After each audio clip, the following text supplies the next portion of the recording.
हाय मेरे प्यारे दोस्तों, welcome back to my channel mind mingle academy.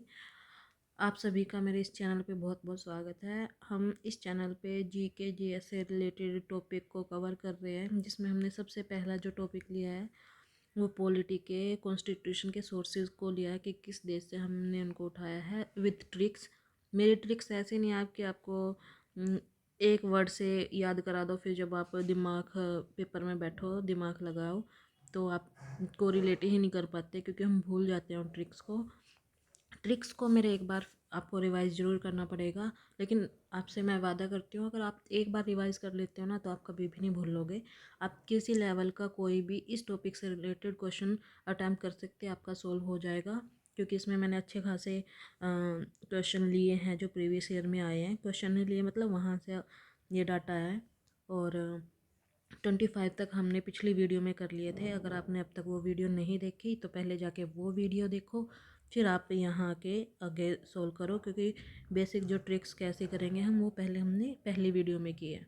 अब हमने इसमें 25 तक कर लिया था, आज हम 26 से स्टार्ट करेंगे, जिसमें आ गया है सबसे पहले प्रियम्बल्स, प्रस्तावना। अगर आप इसको हिंदी में सुनो, प्रस्तावना प्रस्तावना प्रस्ताव।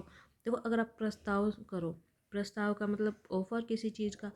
अब चाहे लड़का हो या लड़की हो, अगर शादी का ऑफर आपके पास एक अमीर का आया एक गरीब का आया, तो 99% केस में क्या होता है कि लोग अमीर को ही चुनते हैं, क्योंकि आज के टाइम में सब प्रैक्टिकल हो चुके हैं। ठीक है, तो अगर आप प्रस्ताव आएगा तो किसको चुनेंगे? अमीर को। तो अमीर से क्या बना हमारा? अमेरिका। तो प्रस्तावना मतलब अमेरिका। ठीक है, आप ऐसे याद कर लो इसको। Post of prime minister, prime minister की पोस्ट। देखो, इसको दो तरीके से हम कर सकते हैं। पहला, प्राइम मिनिस्टर की पोस्ट हमें पता है कि इंडिया में बहुत मोस्ट इम्पोर्टेंट पोस्ट होती है, तो क्या ये कभी खाली रह सकती है? नहीं, हमेशा कोई ना कोई इस पर क्या होता है, बैठा रहता है, कोई ना कोई इस पर बैठता है। तो बैठने से हमने किया था ब्रिटेन, तो कोई ना कोई प्राइम मिनिस्टर की पोस्ट पे बैठा होगा, तो ब्रिटेन। और दूसरा तरीका जो अगर आपको ठीक लगे, तो हमें एक चीज़ पता है कि ब्रिटेन ने हमारे ऊपर राज किया, ऐसे ही हमारे देश पे आज भी कौन राज कर रहा है? Prime minister. कहीं ना कहीं इनडायरेक्ट वे से प्राइम मिनिस्टर ही राज कर रहा है। तो ब्रिटेन भी राज कर रहा है, प्राइम मिनिस्टर भी राज कर रहा है, तो दोनों इक्विवेलेंट पोस्ट हो गई। ठीक है, पोस्ट तो नहीं है ये, मतलब इक्विवेलेंट हो गई। तो आप ऐसे याद कर सकते हो कि प्राइम मिनिस्टर मतलब Britain. Residual power retained by the central government. अब आपको ये पता है कि हमारे देश में फेडरल सिस्टम चलता है। फेडरल सिस्टम क्या होता है, अब आगे आपने पीछे किया भी है, आगे भी आएगा, जिसमें क्या होता है, पावर का हम डिवाइड कर लेते हैं। कुछ पावर स्टेट के पास, कुछ पावर सेंटर के पास, लेकिन कुछ पावर बच जाती है। जो बची हुई पावर है ना, ठीक है, उसी को हमने क्या बोला है? रेजिडुअल पावर, मतलब जो अवशिष्ट है, जो बच चुकी है। अब आप एक चीज़ देखो, सेंटर जो है गवर्नमेंट वो ज़्यादा पावरफुल है, तो वो क्या करेगी? कोशिश करेगी कि सारी जो भी बच गई है पावर वो उनके पास रखे। ठीक है, तो वो पावर जो बची हुई पावर है वो स्टेट के पास ना चले जाए, इसलिए वो उन पे क्या बांध के रखती है? नाड़ा। क्या बांध के रखती है? नाड़ा। इसलिए हम कह सकते हैं कि residual power retained by the central government, अवशिष्ट शक्तियाँ केंद्र के पास क्यों है? क्योंकि वो क्या करती है? उस पर नाड़ा बांध के रखती है। क्या नाड़ा? कनाडा। ठीक है, नेक्स्ट अगर हम करते हैं कि provision of speaker in Lok Sabha. Lok Sabha, आपको पता है कि यहाँ जैसे लोकसभा कैसे, आपने देखा होगा टीवी वगैरह पे भी, यहाँ स्पीकर बैठा रहता है, यहाँ पे सारे हमारे नेता बैठे रहते हैं। ठीक है, जो अपना अपना मुद्दे पे बात करते हैं, तो स्पीकर सबके सामने बैठा रहता है। तो बैठा रहना मतलब ब्रिटेन, बैठे रहना मतलब ब्रिटेन। तो क्या हो गया? ब्रिटेन। लोकसभा के अध्यक्ष का प्रावधान Britain. Method of the election of the president. अब ये वापस दो तरीके से कर सकते हो। पहला, प्रेसिडेंट के इलेक्शन कौन लड़ सकता है? आप और हम थोड़ा लड़ सकते हैं। जिसकी आय बहुत ज़्यादा हो, क्योंकि आपको ये भी पता है कि इंडिया में सबसे ज़्यादा सैलरी किसकी है? प्रेसिडेंट की। तो ठीक है, आय जिसके पास ज़्यादा हो, या जिसके पास लैंड, मतलब वो अमीर हो गया ना, जिसके पास लैंड ज़्यादा हो, आय भी ज़्यादा हो, वही बंदा क्या करेगा? इलेक्शन लड़ पाएगा प्रेसिडेंट के। ठीक है, तो आप इसको इसी तरीके से याद करो। या फिर दूसरा इसी से रिलेटेड है कि लैंड मतलब इंडिया, हमारे लैंड में सबसे ज़्यादा है किसकी है, प्रेसिडेंट की, ठीक है, जो इलेक्शन लड़ के आता है प्रेसिडेंट, ठीक है। आप ऐसे, बल्कि पहले वाला ज़्यादा इजी है तो आप वो ही करो। अब नेक्स्ट है हमारा 31st, जूडियल रिव्यू। अब हमने पीछे भी किया था कि हम और आप जैसे लोग अपनी जो जज ने जो भी फैसला कर दिया उसको चेंज नहीं करवा सकते, बट कौन करा सकता है, जो अमीर होगा ना वो तो जूडियल रिव्यू भी करा सकता है, ठीक है। अपना मतलब जो भी उसने फैसला दिया, आप इस तरीके से इसको याद रख सकते हो, ठीक है। तो जूडियल रिव्यू वैसे भी जजमेंट से रिलेटेड अमेरिका ही है। अब इमरजेंसी प्रोविज़न, अब ये भी दो है।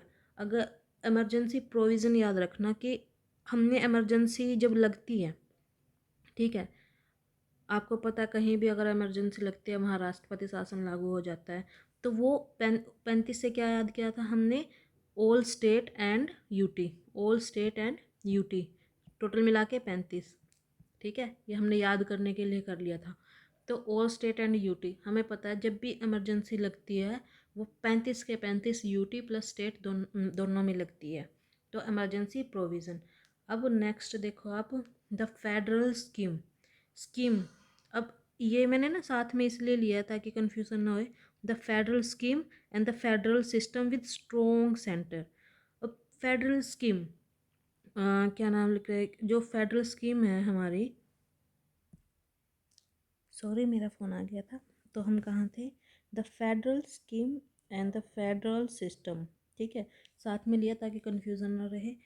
फेडरल का मतलब हमें पता है कि जहाँ पे हमें क्या होता है कि जो पावर होती है स्टेट और सेंटर में डिवाइड हो जाती है, ठीक है।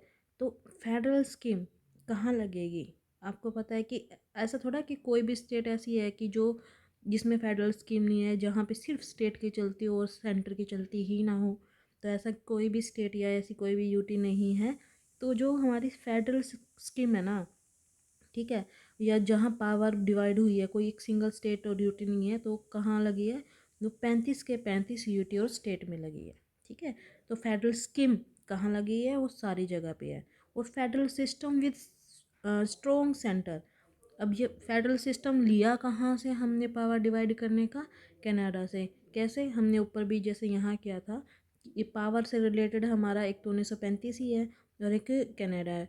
या तो ऑप्शन में दोनों, वैसे दोनों आएंगे नहीं कभी, ठीक है, मोस्टली तो कनाडा वाला पूछता है, बट फिर भी डीप अगर कभी पूछे तो आपको ये भी याद होना चाहिए कि स्कीम कहाँ है हमारी, उसे कहाँ से लिखी गई है, 1935 के एक्ट से। The federal system with strong centre, क्योंकि सेंटर को स्ट्रॉन्ग बनाती है, हमने कहा था क्यों, क्योंकि वो नाड़े से उसको बांध के रखती है, ठीक है। ये क्लियर है। द रिटन कॉन्स्टिट्यूशन, वैसे तो वैसे भी याद है कि हमें पता है कि भारत का सबसे बड़ा रिटन कॉन्स्टिट्यूशन है, बट पहला रिटन कॉन्स्टिट्यूशन हमारा किसका है, अमेरिका का है, और अमेरिका से ही हमने इसको लिया है, ठीक है।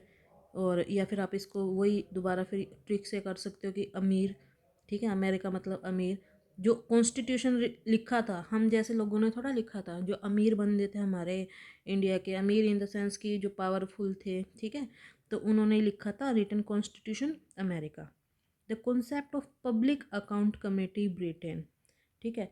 पब्लिक अकाउंट, पब्लिक अकाउंट जैसे भी पब्लिक का अकाउंट जैसे अपने नॉर्मल है, हम पब्लिक है, इनके अकाउंट की देखभाल के लिए इनका अकाउंट खुलवाना है, ठीक है, या कुछ भी, इसके लिए क्या करती है इंडिया, जो अपनी सरकार है वो क्या करती है, कमेटी को बिठाती है। तो पब्लिक के अकाउंट के लिए कमेटी क्या करते हैं, बैठाते हैं, बैठाना मतलब ब्रिटेन, बैठाना मतलब ब्रिटेन, ठीक है। फंक्शन ऑफ वाइस प्रेसिडेंट, अब अपने इंडिया में तो वाइस प्रेसिडेंट का कॉन्सेप्ट नहीं है, ठीक है। तो आपको एक चीज़ पता है कि आपको अगर याद हो, कमला हैरिस, कमला हैरिस का अगर आपको पता होगा कि बड़ी फेमस वाइस प्रेसिडेंट है, क्योंकि वो इंडियन ओरिजिन है। तो वो कहाँ की थी, अमेरिका की। वैसे भी मोस्टली जो न्यूज़ में अगर हम देखे हैं तो वो अमेरिका की ही वाइस प्रेसिडेंट की बात करते रहते हैं, और किसी देश की हम नॉर्मली सुनते भी नहीं हैं। तो वाइस प्रेसिडेंट कमला हैरिस, जो कि कहाँ की बनी है, अमेरिका की। The ideal of liberty, equality and fraternity, liberty, equality, fraternity, स्वतंत्रता, समानता और बंधुत्व। आप बताओ, जब आप स्वतंत्र होते हैं, इक्वालिटी महसूस करते हो, तो आप क्या करते हो? फिरते हो इधर उधर। स्वतंत्र हो तभी तो इधर उधर फिर सकते हो ना पूरे इंडिया में। फिरना मतलब फ्रांस, फिरना मतलब फ्रांस, ऐसे याद आप कर सकते हैं इसको। द प्रिंसिपल ऑफ लिबर्टी, वही वापस स्वतंत्रता का सिद्धांत, घूमने फिरने का सिद्धांत कहाँ से हो गया? एक मिनट, वापस किससे हो गया? ये फ्रांस से हो गया, ठीक है। नेक्स्ट अगर हम देखें सेंट्रल स्टेट रिलेशंस, सेंटर और स्टेट के रिलेशन हमने बताया था। अब यहाँ पावर डिवाइड नहीं हो रही, यहाँ रिलेशन की बात कर रही है। कभी भी रिश्ते की बात करते हैं तो चाय वगैरह किस में लेके जाते हैं? ट्रे में। किस में लेके जाते हैं? ट्रे में। और ट्रे से याद किया था हमने ऑस्ट्रेलिया। तो सेंट्रल और स्टेट के रिश्ते कब अच्छे बनेंगे, गहरे बनेंगे? जब एक दूसरे के साथ चाय पियेंगे, और चाय किस में आएगी? ट्रे में। फाइनेंशियल इमरजेंसी प्रोविज़न, फाइनेंशियल देखो, इमरजेंसी का प्रोविज़न हमने पहले भी देखा था कि वो 1935 के एक्ट से लिया गया था। बट जब फाइनेंशियल आ जाए, फाइनेंशियल मतलब मनी, मनी मतलब मनी, मनी मतलब जर्मन, मन मन मन, ठीक है। जर्मन, मन मतलब, या फिर हिंदी में देखो ना, इसको हम ऐसे लिखते हैं ना जर्मनी, तो मनी मतलब फाइनेंशियल, फाइनेंशियल इमरजेंसी का जर्मनी, ठीक है। नेक्स्ट है हमारा फंडामेंटल ड्यूटीज़ अंडर आर्टिकल 51 है। यह तो आपको पता, हमने कहा था कि फंडामेंटल ड्यूटी, जब हम किसी को ड्यूटी देते हैं तो वो क्या कर जाता है? रूस जाता है। तो फंडामेंटल ड्यूटीज़ मतलब रसिया या यूएसएसआर भी कर सकते हो। देखो यहाँ ऑलमोस्ट, ऑलमोस्ट नहीं, 99.9999% सब कंप्लीट हो चुका है, ठीक है। एक्सेप्शनल कुछ भी हो सकता है, वैसे है नहीं जहाँ तक मैंने देखा है। बाकी आप खुद से कहीं भी टेस्ट दे के देखो कि आपके लिए कितना यूज़फुल है और कितना नहीं। थैंक यू, मेरे चैनल को सब्सक्राइब करो, और आपकी कोई भी सजेशंस है तो वो मेरे को बताओ कि मुझे इसमें क्या चेंजेस करने चाहिए, कैसे। बाकी थैंक यू, धन्यवाद।